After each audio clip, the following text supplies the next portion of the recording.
I'm Peter. I'm Lori, and we're with Heroes Character Rental Service doing our latest movie review for Hunter Killer. Hunter Killer. So, if you don't know what Hunter Killer is, this is a story about a submarine crew and a SEAL team going on a military mission, a secret mission, to prevent the breaking out of a war with Russia. Right. So, and it stars Gerard Butler and Gary Oldman's in it, who's that's a huge name attached to a movie. So you see his name in the movie, you're expecting a lot. So, how, right. did it meet your expectations or anything, or did you have expectations going in? Well, actually. To tell the truth, I had low expectations. Okay. Because I knew it was going to be the same thing as Olympus Down and. Oh, you were going by London Has Fallen. Yeah. Olympus Has Fallen. Those movies. Gerard Butler. He seems to be. These are kind of like his thing, you know. Yeah. Kind of. He's had a career now, and these action thrillers seem to be the movies he's found. And they all kind of go along that same line. Yeah. That, okay, end of the world is near because this is going on, and then somebody's taking over, and they're going to try to do this, that, and the other. Okay. And that's pretty much what they had on the same This lines. in a submarine. Yeah. This time in a submarine. So. Right. And just to give you a little background, the Hunter Killer is an actual submarine. That I didn't know. Or a type of submarine. It's a type of submarine, military submarine. I didn't know. So, actually, Gerard Butler's house burned down in Malibu. We're going through the fires here in California, which sucks. I'm sorry, dude. That really is terrible. But getting back to this movie, I went in, I didn't know what to expect. I knew it was a submarine movie, and my expectation is Captain Awesome was in it. Ryan McPartland. Captain Awesome. You'd have to remember the TV show Chuck. But so I knew he was in it because he was promoting it on his Instagram. So I didn't really have much expectation of it. I don't remember movies like The Hunt for Red October. I've seen them, and there was another movie with Denzel Washington in it that I can't think of the title with right now. Really good submarine movies. But it's been so long. It's been like at least 20 years since either of those movies have been out that they're not up, clear in my memory right now. So, what happened to the lights? Just kidding. I'm not going to do that again. I was going to say, wait, is Venom here? So anyway, but I enjoyed this movie a lot. And how did you feel about it? Well, actually, like I said, I went into it with low expectations, but they have a few twists in there. Which I enjoyed. Okay. I always enjoy a movie with a twist or two in it. And I ended up really enjoying the movie. I did too, yeah. I thought it was a good, solid military drama, action thriller drama. And one of the things I did appreciate about it, like Gerard Butler's character, when they are describing him in the beginning, they mentioned that, he didn't go to Annapolis, he didn't do this, he wasn't your typical submarine captain. So I thought he was going to be this, against the rules, the regulations, just a hothead that's very stereotypical when they set somebody up like that. And it didn't go there. Right. He was very just exemplary, skilled captain that just knew his job. And I really liked that about the movie. And in fact, there's a lot of moments in this movie that I expected one thing. Even with the SEAL team, I expected them to be just like guns blazing, doing ridiculous things on the mission that's impossible in real life. But no, they kept it really playing this really as real as, Well, you know what? I think Hollywood has come a long way. Now, I think they're playing to the audience's sophistication now rather than their lack of it. And I'm really enjoying that because they're saying, we know you're too smart to just think anything could happen. Right. So what they've done was everything you can look at and say, that makes sense. Yeah, that's plausible. Yeah. Exactly. Yeah. Exactly. I'm not a military person, but I felt like this movie was made, and it is based on a book. It was made by people who know the military procedure, no submarines, and I could be wrong, but it presents itself. It does feel that way, at least to the me, the layperson who might not know much about it. But they also gave a lot of things to the audience.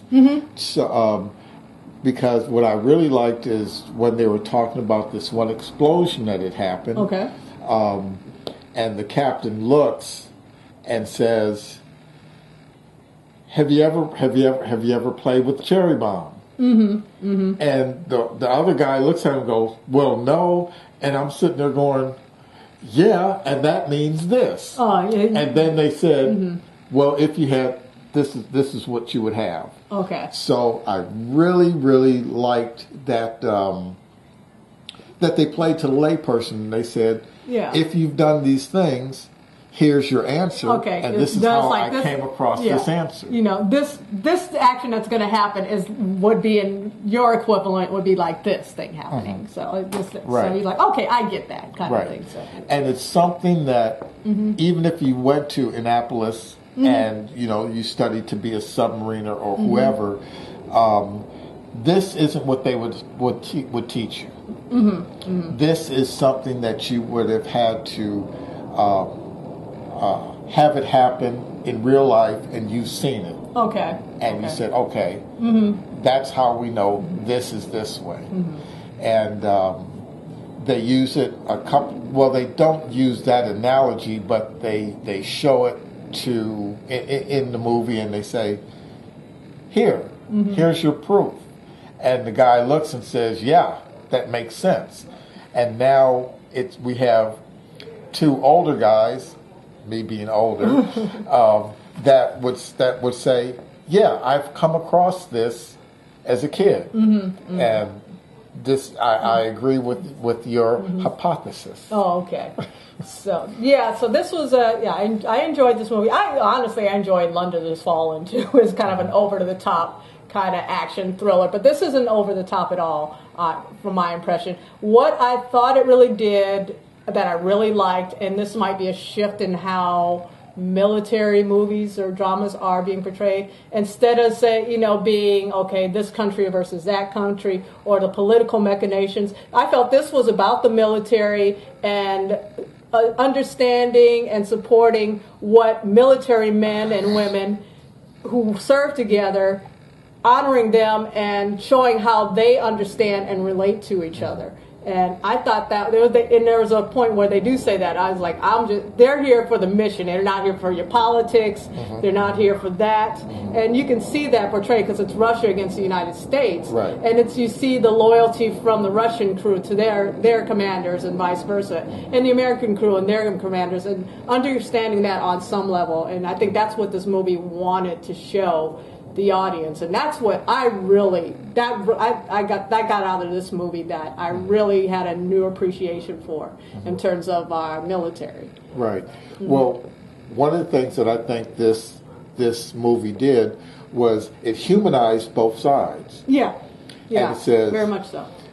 Although this side says this, and this side says that, and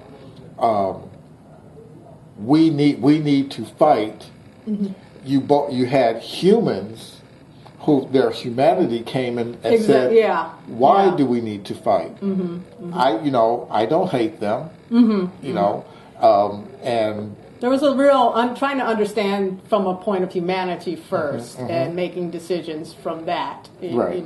And there's a scene early on in the movie when Gerard Butler, he's out hunting in the snowy wilderness. He's getting ready to shoot a deer with a bow and arrow, and then he sees the deer's family, and that whole scene just tells you what kind of person he is. His decision he makes in that scene, it's setting you up for the decisions he makes in a movie. So I thought it was really cool. It was a lot cooler than I expected. Right. And I would recommend people see this. I think it's almost out of the theaters now. So it's the kind of movie, if you want to see a good military action drama, you won't be wasting your money on it. But you can also wait till it's on home video. and enjoy it. Although seeing it on something like that on a big screen always. Well, I always think that something where there's a lot of explosions and when there is a big issue, seeing it on the big screen is the best way it's kind of, and being with an audience and tensing all up at the same time, and on the the suspenseful moments. And there was another thing I asked you just after the movie about this, my anti-CGI or CG stance. I felt this movie used CG very prudently, and I asked you, was it possible they did the subs maybe as models, because they felt more like they had weight and dimension than a lot of CGI stuff does. Right. Well, the thing is, like I told you that night, a lot of times, because I've been in the industry, built models for movies and things like that, but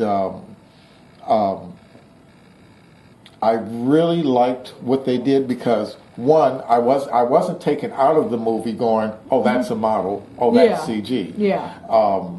I couldn't tell. I was with the movie the whole time. When things happen, there was, a couple times I saw a few things and I was like, wow. And you know what? All I could think of was, wow, that's really what it would look like. Or I think that is what it would look like. I really enjoyed the movie, but I really enjoyed the human side of both of both Russians and Americans. Right. And then you saw the different personalities of, you can't do this, this can't be done, you shouldn't do this. And then there was, well, I'm doing it, and you can do what you need to do later. Yeah. And then, but I really enjoyed the movie because there was like at least 3 or 4 different layers of the human side of people coming out and saying, I need to do this. Yeah. I feel this way. And then all of a sudden you see, somebody who was gun-ho military, and then you saw his human side, his humanity, and he said, but I need to do this. And there was still an order to it, but also that I think both sides were showing that, but there's also a gray area. Orders can be orders 1, 2, 3, but there's 1.1, 1.2. So I really liked it, and I would suggest that everybody go see it in the movies. It's not going to be there long. In the theater. I do think it'll be a better experience seeing it in the theater. Yeah. So I think this movie had a lot to say about human instinct and trusting human instinct. So I have a name drop for this that I forgot to. Sort of a name drop is that I could have brought this up for The Hate You Give because this actor was in it, but I met Common. Okay. It's probably about 14 years ago when I worked for an artist and we were doing an unveiling of one of the pieces, and Common was at this. There was a lot of celebrities at this thing, and so I have a picture with Common. I don't think you can see it. I'll put it up later on the edit, though. It's me and Common. So. Very cool. Very cool. Well, you know what? Just to talk about Common a second, He's in this movie, by the way. I'm going to mention it. I really think that they've been bringing him along through the years, giving him shorter, short things, and a little bit longer. And I don't know if that's him or the directors or his agents or whatever, but I have liked him in everything that I've seen him in. Oh, okay. Yeah. Okay. That's good. Go. Keep going, Common. Keep up the good work. So, that's about it. I do want to mention there's credits that this movie's dedicated to a couple people, and one of them is the actor who played the Russian captain. Who's the opposite to Gerard Butler's character. So he ended up passing away, I think, from lung cancer after this film. So, because we asked about that, and the other one was, I think, a producer of the film. So rip to him, and he was a very He looked like a familiar guy. He's probably one of those guys that's been in a lot of stuff, but I didn't know his name. I know it's Nyquist was the last name, and I don't have his first name written down. Yeah. So, well, he, you know what? He was in, and this was before we started reviews, but he was in Green Hornet. Oh, okay.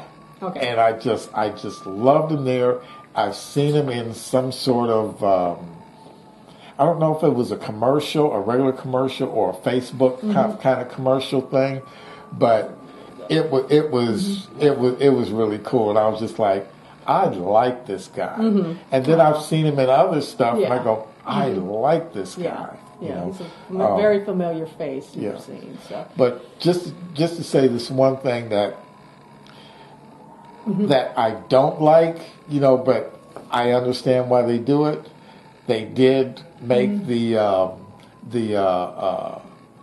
all the Americans very clean shaven. And then the Russians had. That was the other thing I pointed out is the Russians didn't have British accents this time. Yeah, well, they had kind of in between, some like the Russian president had kind of had an American sounding accent, but he spoke Russian. But anyway, so that was Hunter Killer. Captain Awesome, you were awesome in it. Yeah, and if you can go see it, if not, if you want to wait till it's on Netflix, it's worth watching. It's worth catching. It's very much worth watching. So we out. We out from this campfire lighting.